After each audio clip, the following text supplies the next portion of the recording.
எல்லாருக்கும் வணக்கம். நான் தான் பாலாஜி பேசுகிறேன். ஒரு மிக கொடூரமான சம்பவம் நடந்திருக்கு. நேபாளத்தில் ஒரு மிகப்பெரிய வெள்ளப்பெருக்கு ஏற்பட்டு கிட்டத்தட்ட 1000 பேருக்கு மேலே காணலை. அதை தாண்டி இந்த வீடியோ எடுக்கிற வரைக்கும் 177 பேர் இறந்துட்டாங்க. அவங்களோட உடலை எடுத்துட்டாங்க. இன்னமும் அந்த சேத்துல மாட்டியிருக்காங்க பாருங்கள், அவங்கள காப்பாற்றிக்கிட்டு இருக்காங்க. அதனால் இறப்பு எண்ணிக்கை அதிகரிக்கலாம் அப்படின்னு சொல்லப்படுது. அந்த சேத்துல மாட்டினவங்களுக்கு ட்ரீட்மெண்ட் நடந்துக்கிட்டு இருக்கு. அந்த இடத்துல நேபாளத்தில் உள்ளவங்க மட்டும் இல்லை, கிட்டத்தட்ட உலகத்தில் உள்ள பல நாடுகளில் உள்ளவங்க அங்கே டூருக்கு போயிருந்துருக்காங்க. நம்ம தமிழ்நாட்டிலேருந்து கூட கிட்டத்தட்ட 100 பேருக்கு மேலே போயிருக்காங்க. 28 நாடுகளை சேர்ந்த கிட்டத்தட்ட 500 பேருக்கு நெருக்கமாக அந்த பர்டிகுலர் இடத்துல இந்த ஆறு அடித்ததில் அங்கே இருந்திருக்கலாம் அப்படின்னு சொல்லப்படுது. அவங்க எல்லாரையும் காண்டாக்ட் பண்ண முடியலை. இப்படி பல்வேறு நாடுகளை சேர்ந்தவங்க இருக்காங்க. இவங்கெல்லாம் எங்கே போயிருக்காங்கன்னு கேட்டிங்கன்னா, இப்போ தமிழ்நாட்டிலேருந்து 2 டீம் போயிருக்காங்க. கும்பகோணத்துலேருந்து 57 பேர், அப்புறம் சென்னை குரோம்பேட்டையிலேருந்து 49 பேர். இவங்க எங்கே போயிருக்காங்கன்னா கைலாஷ் மலைக்கு. அது காத்மண்டு வழியாக போவாங்க.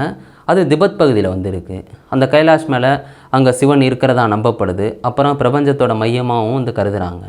அதை பற்றி நம்ம போகிறல. பட் அங்கே போகிறாங்க எதுக்குன்னா ஆன்மீக சுற்றுலா. அப்படிப்பட்ட அந்த இடத்துக்கு போகிறது காத்மண்டு வழியாக போக முடியும். அப்படி அந்த மாவட்டங்களில் போகிறாங்களா, கரெக்டாக நேற்றுக்கு விடிய காலம் புதன்கிழமை காலையில் ஆறு ஒட்டச்சிக்கிட்டு ஒரு மிகப்பெரிய வெள்ளப்பெருக்கு ஏற்படுது. அந்த அப்படியே கீழே தாழ்வான பகுதியில் இருக்க வீடெல்லாம் சும்மா அடிச்சுட்டு போகுது. ஏகப்பட்ட பேர் நொடி பொழுதுகளில் இறக்குறாங்க.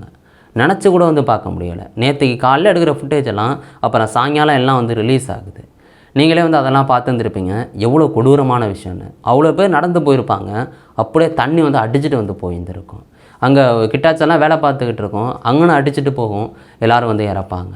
அப்படிப்பட்ட சம்பவம் ஒரு நினச்சி கூட பார்க்க முடியாத விஷயம். அங்கே நேபாளில் இது வரைக்கும் இல்லாத அளவுக்கு ஒரு கொடூரமான சம்பவம் அப்படின்னு சொல்லி ஆகணும். அதில் நம்ம தமிழ்நாட்டிலேருந்து போனாங்கள்ல, அதில் கும்பகோணத்துலேருந்து போனவங்களோட அந்த டேட்டா தான் அதிகம் கிடச்சிருக்கு. 57 பேர் போனவங்க 3 வேணும் 3 பஸ்ஸிலே போயிருக்காங்க. அப்படி போகும்போது நடுவில் இருந்த பஸ் பார்த்துட்டிங்கன்னா சேஃப்டியாக இருந்திருக்கு. ஆனால் பின்னாடி வந்த பஸ்ஸு கவுந்ததாக சொல்லப்படுது. அந்த 57 பேர் போனதில் 20 பேருக்கு மேலே சேஃப்டியாக இருக்காங்க அப்படின்னு அவங்க ஃபோட்டோ எடுத்து அனுப்பியிருந்திருக்காங்க. அதை இங்கே மீடியாலாம் ஷேர் பண்ணியிருந்திருக்கு. மிச்ச பேரோட நிலைமை என்ன அப்படிங்கிறது தெரியலை. அவங்கள ரெக்கவர் பண்ணுறதுக்கான பணிகளும் போய்கிட்டுருக்கு. இதே நேரத்தில் சென்னையிலேருந்து போனாங்கல்ல, அவங்க பார்த்துட்டிங்கன்னா 17ஆம் தேதியே இங்கேருந்து கிளம்பிட்டாங்க. விமானம் மூலம் காத்மண்டு போயிட்டாங்க. அங்கே தான் இருந்திருக்காங்க 10 நாள் எல்லாம் போயிட்டு. ஆனால் அவங்கள்ட்டையும் கால் அடித்து பேச முடியல, யாருமே எடுக்கலை. அவங்களுக்கு என்ன ஆணுச்சு அப்படிங்கிறதும் தெரியலை. இப்படி ஆன்மீக சுற்றுலா போனவங்களுக்கு இந்த மாதிரி நிலமை. அதுவும் தமிழ்நாட்டிலேருந்தே 100 பேருக்கு மேலே போயிருக்காங்க. அப்போனா அங்கே எத்தனை பேருக்கு என்ன ஆணுச்சு அப்படிங்கிறத யோசிச்சு பாருங்களேன். இந்த துல்லியமான கணக்கெல்லாம் ஒரு கொஞ்ச நாள் கழித்து தான் தெரிய வரும். இப்போதைக்கு கிடைக்கிற தகவல் மட்டும்தான் இது. இந்த ஆக்சிடென்ட் நடந்திருக்குல்ல, இந்த ஆக்சிடென்ட் கூட சொல்லலாம். இது எப்படி நடந்திருக்குன்னு கேட்டிங்கன்னா, அதாவது இப்போதைய கணிப்பு தான் இதுதான் கன்ஃபார்மாக இன்னும் அதிகாரிகள் சொல்லலை. அங்கே உள்ள அதிகாரிகள் இதுதான் நடந்திருக்கும் அப்படின்னு சொல்கிறாங்க. அங்கே எல்லாம் பனிப்பிரதேசம் தானாங்க. அப்படி அந்த பனிச்சரிவு ஏற்பட்டு அது அப்படியே ஆற்றுல அப்படியே அடைக்குதான். அது குறுகலான ஆற்றுல அடைச்சி அப்படியே இயற்கை அணையாக உருவாகிடுது. அந்த இயற்கை அணையில் தண்ணி சேர்ந்துக்கிட்டே இருக்குது.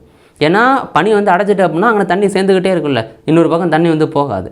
அப்படியே அவ்வளவு தண்ணி தேங்கி ஒரு கட்டத்தில் பார்த்துட்டிங்கன்னா அந்த இயற்கை அணை உடச்சிக்கும். அப்படி அந்த உடச்சிக்கிட்டு தண்ணி பெருக்கெடுத்து வரும். அவ்வளோ தண்ணியும் சும்மா பிச்சுக்கிட்டு போகும். இங்கே அந்த பொட்டை கோழி நம்மங்கிற ஆறு தான். அந்த ஆறுலேருந்தும் அப்புறம் திரிசூலி ஆறு 2லேயும் தான் ஒரு மிகப்பெரிய வெள்ளப்பெருக்கு ஏற்பட்டிருக்கு. அந்த பொட்டை கோழி தாங்கிற எனக்கு எக்ஸாக்டாக நான் ப்ரொனவுன்சியேஷன் பண்ணுறேன்னான்னு தெரில. அந்த ஆறில் பார்த்துட்டிங்கன்னா, அந்த ஆறு பார்த்துட்டிங்கன்னா திபெத்துலேருந்து நேபாளத்துக்கு வருது. அந்த ஆறில் தான் மிகப்பெரிய வெள்ளப்பெருக்கு ஏற்பட்டு அப்புறம் திரிசூலி ஆறில் ஏற்பட்டு இப்படி தான் அது நடந்திருக்கலாம் அப்படின்னு அங்கே உள்ள அதிகாரிகள் சொல்கிறாங்க. பட் அவங்களும் சொல்கிறாங்க இதுதான் நடந்திருக்கு அப்படின்னு எங்களால் இப்போ உறுதியாக சொல்ல முடியாது, முதல் கட்ட தகவல் இது தான் அப்படின்னு சொல்கிறாங்க. முதல்ல என்ன சொல்லியிருந்தாங்கன்னா நிலநடுக்கம் ஏற்பட்டுச்சு, அதனால இது நடந்தது அப்படின்னு சொன்னாங்க. ஆனால் அதுக்கப்புறம் இல்லைப்பா நிலநடுக்கம் ஏற்படலை அப்படின்னு சொல்லப்படுது. இப்போதைக்கு கிடைச்ச தகவல் இது தான். ஆனால் அங்கே எக்ஸாக்டாக எதனால் இந்த வெள்ளப்பெருக்கு ஏற்பட்டுச்சுங்கிறது தெரியலை. ஆனால் 1000 பேருக்கு மேலே கிட்டத்தட்ட காணலை. அதில் 177 பேர் இறந்து போயிட்டாங்க. இன்னமும் தேடுதல் பணிகள் போகுது. 2000 பேருக்கு மேலே இதில் ஈடுபட்டிருக்காங்க.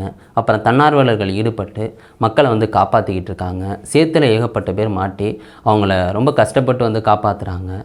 அதை தாண்டி உடல்களை வந்து எடுத்துக்கிட்டு இருக்காங்க. எங்கெங்கேயோ உள்ளவங்க வந்து அங்கே இறந்து போயிருந்துருக்காங்க. யோசிச்சு பாருங்களேன். நேபாள் பிரதமர் அவங்க இது மாதிரி நடந்துட்டு அப்படின்னு கனத்த இதயத்தோட சொல்கிறாங்க. நம்ம இந்தியாவிலேருந்து இந்திய பிரதமர் அவங்க இது மாதிரி மனிதாபிமான முறையில் ஹெல்ப் பண்ணுறோம் அப்படின்னு சொல்லியிருக்காங்க. அப்புறம் ஆழ்ந்த இரங்கல்கள் தெரிவிச்சிருக்காங்க. நம்ம தமிழ்நாட்டிலேருந்து கிட்டத்தட்ட 100 பேருக்கு மேலே போயிருக்காங்கல்ல, அவங்கள ஊருக்கு கொண்டு வரதுக்கான பணிகள் போகுது. அதில் 20 பேர் கன்ஃபார்மாக சேஃப்டியாக இருக்காங்கன்னு தெரிஞ்சுட்டு அவங்கள ஊருக்கு வந்து கூட்டு வரணும். அடுத்த அங்கே மிச்ச பேரோட நிலைமை என்ன, அவங்க சேஃப்டியாக இருக்காங்களா என்னன்னு தெரிஞ்சுக்கிறதுக்கான பணிகள் வந்து போய்கிட்டுருக்கு. இங்கே ஊரில் இருக்க அவங்க சொந்தக்காரங்கள்லாம் ரொம்ப வந்து கஷ்டப்பட்டுக்கிட்டு இருக்காங்க, என்ன ஆச்சோ ஏதாச்சோ அப்படின்னு.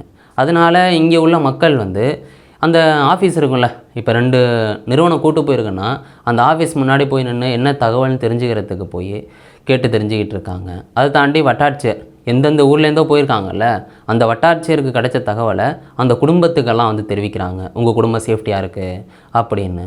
கிட்டத்தட்ட நினச்சி கூட பார்க்க முடியாத விஷயம்.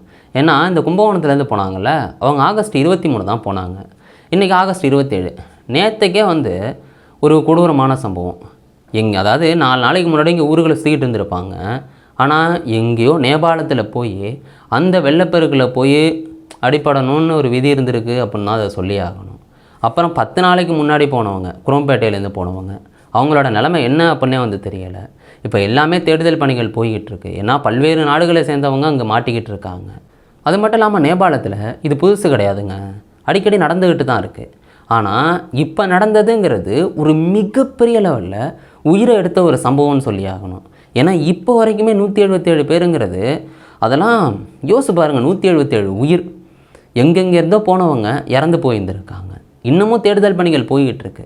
அதில் என்ன நிலவரம் வரப்போகுதுன்னு தெரில. இன்னும் 2 நாள் கழித்து தான் கிட்டத்தட்ட ஃபுல் அந்த டேட்டாவே வந்து கிடைக்கும். நீங்கள் இதை எப்படி பார்க்குறீங்க? உங்களுக்கு என்ன தோணுதோ அதை கீழே கமெண்ட் பண்ணுங்கள். நாளைக்கு நான் வீடியோவில் நான் உங்களை சந்திக்கிறேன். Bye guys.